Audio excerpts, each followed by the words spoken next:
Hello नमस्कार दर्शकों, जनक serial में आप सभी का स्वागत है। आज के एपिसोड में हम देख रहे होते हैं कि जनक अपने गांव वालों के साथ बैठी रहती है, जहां पे सब लोग सवाल कर रहे होते हैं।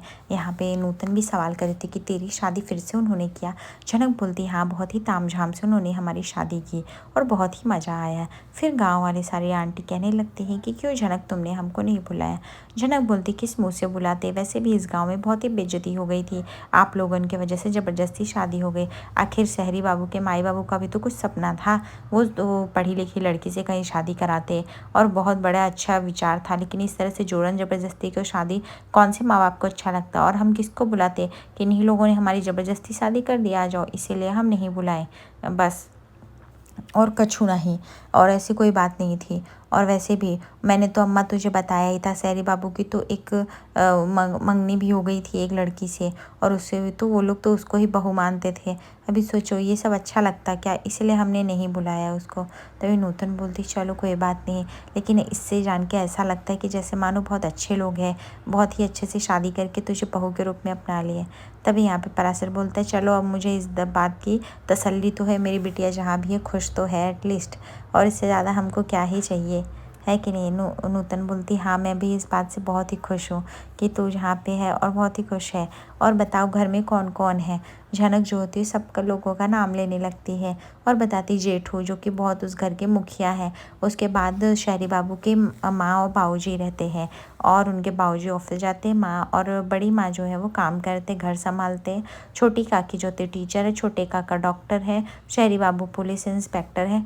उनके घर में बहुत बड़े बड़े लोग हैं, लेकिन उनका स्वभाव बहुत ही अच्छा है, मुझे एकदम बिटिया के जैसे ही रखे। पराशर बोलते बताओ भला अभी शहर में जाके कितना अच्छा लग रहा है। उसके बाद वो लोग बोलते हैं और बताओ जनक, और कौन कौन है।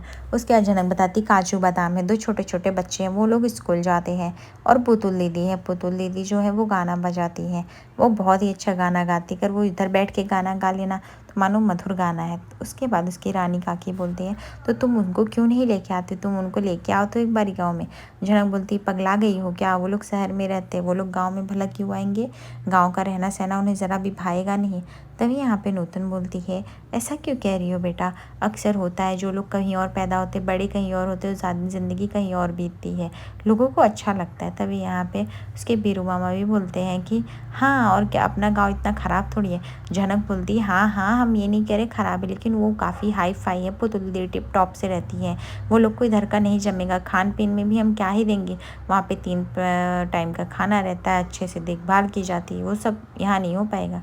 उसके बाद ऋषि जो होता है रेस्टोरेंट में टेबल बुक किया रहता है वो जाता है। यहाँ पे हम देखते हैं अमून जो होती कॉल करती है अपनी दोस्त रिद्धि को। रिद्धि बोलती हम लोग बस 5-10 मिनट में आ रहे हैं। अमून बोलती व्हाट इज़ दिस यार, तुम लोग पहले मुझे फोर्सफुली बुलाते हो एंड फिर तुम लोग आते नहीं हो। उसके बाद मून को सब कुछ याद आने लगता है कि कैसे वो ऋषि के साथ मिलती थी इसी रेस्टोरेंट के बाहर, इसी रेस्टोरेंट में ही ऋषि ने उसे प्रपोज़ किया था, उसे रिंग पहनाई थी।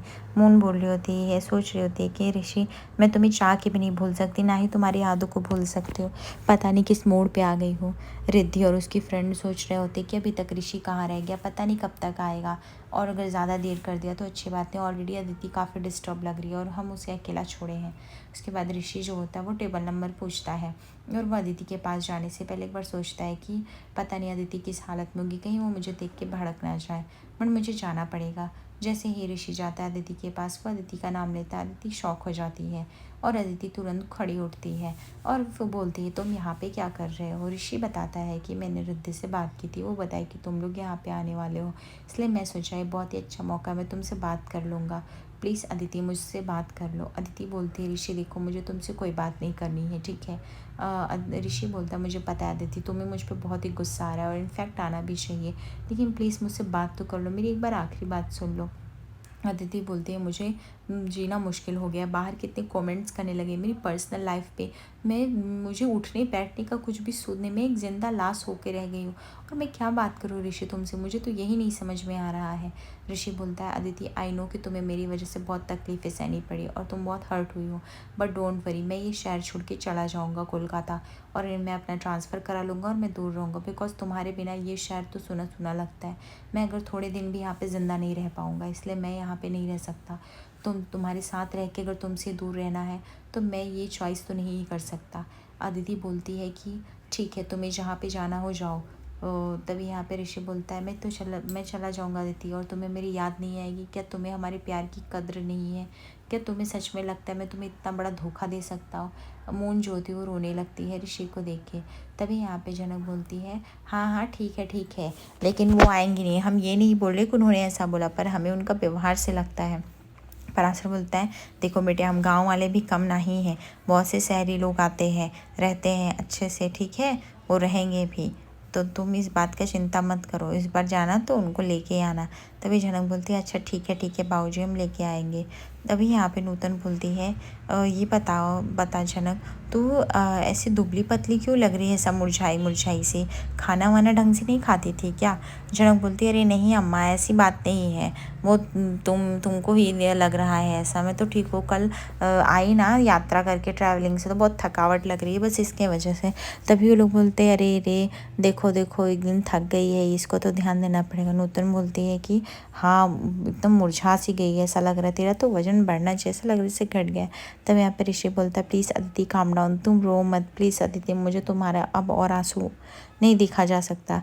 अदिति बोलती है, ऋषि तुम मुझे कहाँ ला के खड़ा कर दिए, काश तुम मुझे बहुत पहले सच बता दी होती तो हमारे बीच ये सब होता ही नहीं। ऋषि बोलता है, नो अदिति, मुझसे बहुत बड़ी गलती हुई, पर मैं तुम्हें खोने से डरता था, मैं क्या ही करता। और वो शादी एक इलीगल तौर पे हुई है, उसका कोई वजूद नहीं, ना मेरे लिए ना उसके लिए।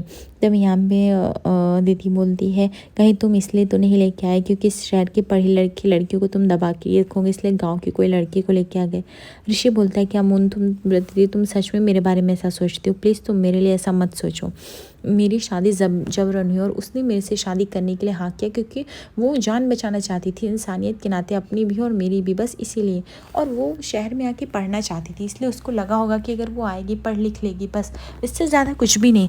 ना ही उसको शादी के लिए वो कभी रेडी थी, ना मैं कभी रेडी था। तभी यहाँ पे झनक बोलती है, नूतन बोलती है, मुझे तो तुम बहुत ही कमज़ोर लग रही हो, चल खाना खा ले, तेरे सर पे तेल लग रहा है। तभी बुआ दादी आ जाती है, बोलती ये लो, पता नहीं क्या थक के आ गई है कि इनको सुध बुध ही नहीं है खाने पीने का, ऐसे कैसे चलेगा?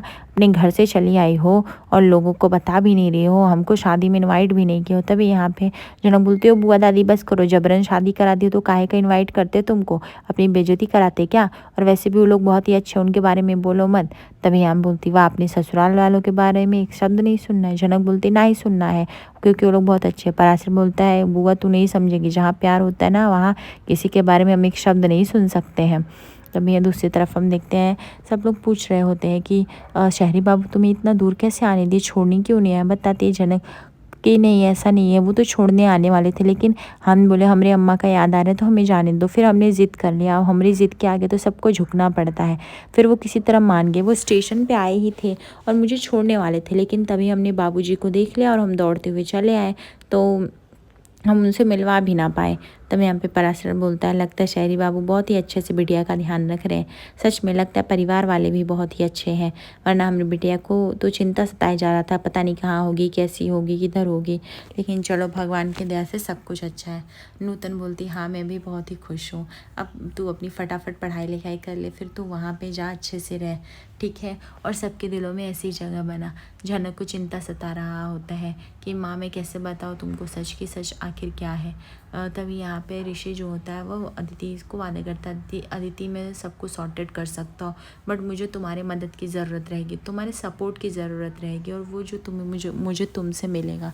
अदिति बोलती है कि अब उस लड़की का क्या होगा ऋषि, तुमने सोचा है? ऋषि बोलता है, वो शादी कभी थी ही नहीं, मैं तुमसे इतने सालों से प्यार करता हूँ, ज़रा सा भी ट्रस्ट हो तो अदिति समझो ना, मैंने जो शादी क्यों मजबूरन की, और वो शादी में मैं उसको कर दूंगा मान्य, पर इसके लिए मुझे तुम्हारा साथ तो चाहिए, तुम अगर साथ दोगी तभी तो मैं कुछ कर सकता हूँ, अदरवाइज़ मैं तुम्हारे बिना मैं कुछ भी नहीं हूँ। प्लीज़ अदिति मुझे छोड़ के जाने की बात मत करना, क्योंकि तुम्हारे अलावा मेरी लाइफ में कोई भी नहीं है, मुझे हर टाइम हर वक्त बस तुम चाहिए रहती है, मैंने तुम्हारे अलावा किसी से भी प्यार नहीं किया है, और वो लड़की भी अभी गाँव चली गई है, सो प्लीज़ तुम बेवजह इतना वो मत करो, और मैं सबको सॉर्ट करके ही करूँगा। तभी उसके फ्रेंड बोलते हैं, आई थिंक वो लोग दोनों बात करें, अब हमें चलना चाहिए हाय हेलो करके उधर से, क्योंकि अब उन दोनों का का पैचअप हो जाए तो ही बढ़िया है।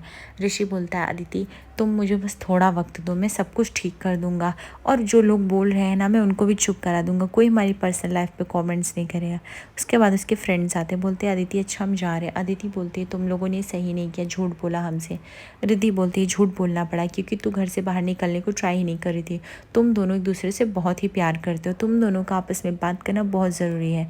एक गलत फहमी की वजह से हम नहीं चाहते अपना रिश्ता तोड़ो, और वो भी एक ऐसी शादी जिस शादी का कोई मान्य नहीं है, सिर्फ शादी की जान बचाने के लिए। और तू ही बता देती अगर वो शादी नहीं करता तो आज वो तेरे सामने खड़ा नहीं होता। तो प्लीज़ तू समझ उन सब बातों को। इसके बाद पराशर बोलता है चलो बहुत रात हो गई है, सोने चलते हैं। तभी यहाँ पे बुआ सा बोलती है हाँ हाँ सोने आई है, अभी कब जाएगी अपने ससुराल, परीक्षा दे के जाएगी लगता है। झनक बोलती है हाँ हाँ जाऊंगी ही बच्चा देखे। तब यहाँ पे नूतन जैसे ही झनक को बोलती चल तेरे सर पे तेल रख देती हूँ, कब से सर तेरा हल्का हल्का लग रहा है। जैसे ही वो छूती है उसका शरीर बहुत गर्म रहता है। वो बोलती है झनक तुझे बुखार है, तूने हमें बताया भी नहीं। झनक बोलती है अरे माँ किधर बुखार है अम्मा, तू खामखा टेंशन लेती रहती है, हमारा शरीर तो रचको नहीं गर्म है। तब यहाँ पे पराशर बोलता है कि अरे हम कब से देख रहे हैं तुमको, तुम हमें कल से ही मुरझाई सी लग रही हो, लेकिन हम बोल नहीं पा रहे हैं, हमें लग रहा हमारी गलतफहमी, लेकिन सच में तुम्हें बुखार है। झनक बोलती है ऐसी ऐसी कैसी कछो नहीं बात है, मैं एकदम ठीक हूँ, आपको कोनो गलती हुई है बाबूजी। तभी यहाँ पे वीर बोलते रहे गलती नहीं हुई है सच में झनक बिटिया, तुमको बुखार हो गया है लगता है। उसके बाद नूतन जो होती है वो एकदम से परवाह करने लगती है। वो बोलती चलो तुम्हें अभी फटाफट तेल रखते सर पे और दवाई देते हैं। पराशर बोलता है अरे वो शहरी का एक डॉक्टर है जो उधर बैठता है गाँव के एकदम चौखाने पे, जाओ उसको लेके आओ, अगर देखो दवा खाना खुला रहेगा तो। झनक बोलती हमें तो कुछ नहीं फील हो रहा है, बुखार है क्या है। नूतन बोलती मैं तेरी अम्मा हूँ कि तू मेरी अम्मा है, मुझे पता है ना तुझे कहाँ दर्द होता है कहाँ बुखार है, मैं बोल रही हूँ ना तेरी तबीयत नहीं ठीक है तो तू मेरी बात सुन ही नहीं रही है। झनक बोल रही सोच रही होती कि बस मैं धीरे धीरे खाना बंद कर दूंगी और एक दिन ऐसे प्राण त्याग दूंगी, मैं दिखा दूंगी मैं लालची नहीं हूँ, मैं कभी किसी की शादी तोड़ने की बात नहीं की, जो भी हुआ मेरे साथ जबरन हुआ, ज़बरदस्ती हुआ और उसमें कभी भी मेरी हामी नहीं थी। पर शायद से अरे बाबू मैं ये बात आपको ना समझा पाई, लेकिन मेरी जिस दिन मौत हो जाएगी आपको बात समझ में आएगी। आज रात के एपिसोड में देखेंगे जहाँ पर ऋषि बताता है कि मून की हालत बहुत ही ख़राब है, उसे फिक्स करना पड़ेगा। तभी जेठू बोलते हैं कि फूल के साथ भी गलत हुआ है, वो तो हमारे साथ रही है, सोच उसका क्या हालत हुआ रहेगा, तूने उसके भी साथ गलत किया। और एक बाप चुप नहीं रहेगा अगर उसके बेटी के साथ इतना सब गलत हुआ है। उसके बाद हम देखते हैं यहाँ पे पराशर कॉल कर रहा होता है ऋषि को क्योंकि झनक की तबीयत काफ़ी ख़राब हो जाती है, बट ऋषि जो होता है वो कॉल डिस्कनेक्ट कर देता है। यहाँ पे झनक बुखार में भी शहरी बाबू का नाम जप रही होती है। आगे एपिसोड पे बने दर्शकों लाइक और सब्सक्राइब करें फॉर मोर अपडेट्स। धन्यवाद।